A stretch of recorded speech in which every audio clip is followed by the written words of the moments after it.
Hi hello నమస్తే welcome back to my channel. నేను మీ శ్రావణి. ఇవాళైతే నేను కరివేపాకుతో పులిహోర చేసి చూపించబోతున్నాను. ఏంటి కరివేపాకుతో పులిహోరనా అని అనుకుంటున్నారా? అలా అనిపించే ఉంటుంది.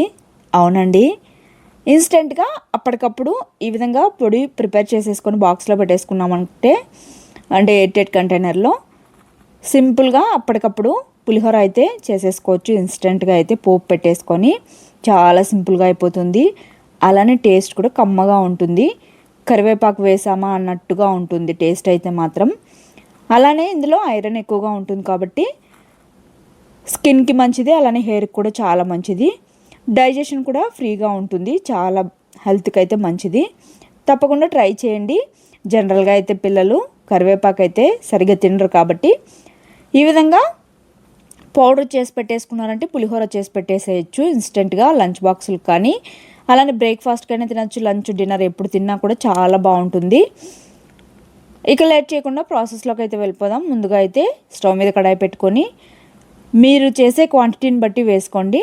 నేనైతే ఇక్కడ 1 స్పూన్ దాకా మెంతులు వేసుకుంటున్నాను. వేసుకొని లో ఫ్లేమ్లో మంటను పెట్టుకొని కాస్త దూరగా వేయించుకున్నాక ఇందులోనే 2 స్పూన్ల దాకా మిరియాలు, అలానే 2 స్పూన్ల దాకా ధనియాలు, 2 స్పూన్ల దాకా జీలకర్ర వేసుకొని మంటను లో ఫ్లేమ్లో ఉంచుకొని ఈ విధంగా కలుపుతూ ఫ్రై చేసుకోవాలి. అవి కాస్త ఫ్రై అయ్యాక ఇందులోనే 1 స్పూను ఆవాలు వేసుకొని చిట్టుపట్లాడనివ్వాలి. తర్వాత అయితే 3 స్పూన్ల దాకా నువ్వులు వేసుకుంటున్నాను. నువ్వులు కూడా వేసుకున్నాక వాటిని చిట్పట్లాడేంత వరకు ఫ్రై చేసుకోవాలి. ఇవి కాస్త ఫ్రై అయ్యాక ఇందులో అయితే ఎండుమిర్చి వేసుకోవాలి. ఆల్రెడీ మనము ఎక్కువగా మిరియాలనేవి వేసుకున్నాం కాబట్టి చూసుకొని ఎండుమిర్చి అయితే వేసుకోండి. ఎండుమిర్చిని కూడా కాస్త ఫ్రై అవ్వనివ్వాలి ఈ విధంగా కలుపుతూ. అది కాస్త ఫ్రై అయ్యాక తీసి పక్కన ఉంచుకొని చల్లార్చుకోవాలి పూర్తిగా. తర్వాత అయితే అదే కడాయిలోనే 2 గుప్పెల దాకా కరివేపాకు అయితే మంచిగా వాష్ చేసుకొని ఈ విధంగా డ్రై చేసుకొని వేసుకోవాలి. వేసుకున్న తర్వాత మంటను లో ఫ్లేమ్లో పెట్టుకొని కలుపుతూ క్రిస్పీగా అయ్యేంత వరకు ఫ్రై చేసుకొని అది కూడా పక్కన పెట్టేసుకోవాలి. తర్వాత మిక్సర్ జార్ తీసుకొని మనం వేయించుకున్న పప్పులన్నింటినీ వేసేసుకొని అందులోనే కొద్దిగా సాల్ట్ కూడా వేసేసుకొని మిక్సీ పట్టేసుకున్నాక కరివేపాకును వేసుకొని మిక్సీ పట్టేసుకోవాలి. ఇక్కడ చూపిస్తున్నాను కదా, ఈ విధంగా అయితే మిక్సీ పట్టేసుకొని ఎయిర్టైట్ కంటైనర్లో పెట్టేసుకున్నామంటే అప్పటికప్పుడు ఈజీగా సింపుల్గా పులిహోర అయితే చేసేసుకోవచ్చు. మార్నింగ్ హడావిడి లేకుండా సింపుల్గా అయితే చేసేసుకోవచ్చు. అలానే టేస్ట్ కూడా చాలా బాగుంటుంది. ఒకసారి అయితే తప్పకుండా ట్రై చేసి చూడండి, మీకే అర్థమవుతుంది. ఇదైతే మాత్రం పిల్లలకి పెట్టడం వల్ల చాలా మంచిది. నార్మల్గా అయితే కరివేపాకు తినమంటే అస్సలు తినరు కాబట్టి ఈ విధంగా చేసామంటే అసలు కరివేపాకు అనేది స్మెల్ లేకుండా చాలా టేస్టీగా ఉంటుంది పులిహోర అయితే. ఇప్పుడైతే పులిహోర ఎలా చేసుకోవాలో చూపించేస్తాను. స్టవ్ మీద కడాయి పెట్టుకొని ఆయిల్ వేసుకొని అందులోనే జీలకర్ర, అలానే ఆవాలు వేసుకోవాలి. తర్వాత మినపప్పు, అలానే శనగపప్పు, పల్లీలు వేసుకొని వాటిని అయితే మంచిగా దూరగా వేయించుకోవాలి.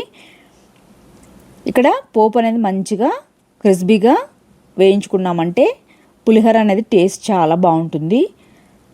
అది కాస్త ఫ్రై అయ్యాక ఇందులోనే కొద్దిగా జీడిపప్పులు అయితే వేసుకోవాలి. జీడిపప్పులు అనేవి ఆప్షనల్ అండి, కావాలంటే వేసుకోండి లేదంటే స్కిప్ చేయొచ్చు. అది కాస్త ఫ్రై అయ్యాక కరివేపాకును వేసుకొని చిటపట్లాడనివ్వాలి. తర్వాత అయితే పచ్చిమిర్చి చిలుకలు, అలానే ఎండుమిర్చి వేసుకొని వాటిని కూడా ఫ్రై చేసుకోవాలి. తర్వాత అయితే కొద్దిగా సాల్ట్, పసుపు వేసుకోవాలి. సాల్ట్ అనేది ఆల్రెడీ మనం పొడి చేసుకున్నప్పుడే వేసుకున్నాం కాబట్టి ఇక్కడ రైస్కి తగ్గట్టు వేసుకోండి. పసుపు, సాల్ట్ వేసుకున్నాక పచ్చివాసన పోయేంత వరకు ఫ్రై చేసుకొని చింతపండునైతే గుజ్జును వేసుకోవాలి పులుపు తగ్గట్టు. వేసుకున్న తర్వాత అది కాస్త నూనె పైకి తేలి దగ్గర పడేంత వరకు ఈ విధంగా కలుపుతూ మంటను సిమ్లో ఉంచుకోవాలి. ఈ విధంగా మంచిగా దగ్గర పడిన తర్వాత నేను ఇక్కడైతే 3 స్పూన్ల దాకా అయితే పౌడర్ అయితే వేసుకుంటున్నాను. మీ రైస్కి తగ్గట్టు కరివేపాకు పొడి అయితే వేసేసుకొని 1 నిమిషం పాటు మిక్స్ చేసుకుంటే సరిపోతుంది. తర్వాత ఇందులోనే కొద్దిగా సన్నగా కట్ చేసుకున్న కొత్తిమీరను కూడా వేసేసుకొని మిక్స్ చేసుకొని పక్కకు దింపేసుకోవడమే. తర్వాత రైస్ వేసేసుకొని మొత్తం మంచిగా మిక్స్ చేసేసుకుంటే సరిపోతుంది.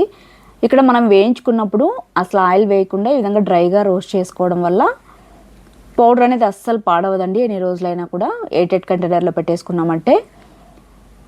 ఈ విధంగా చేసుకోవడం వల్ల అప్పటికప్పుడు ఇన్స్టెంట్గా అయితే పులిహోర చేసేసుకోవచ్చు.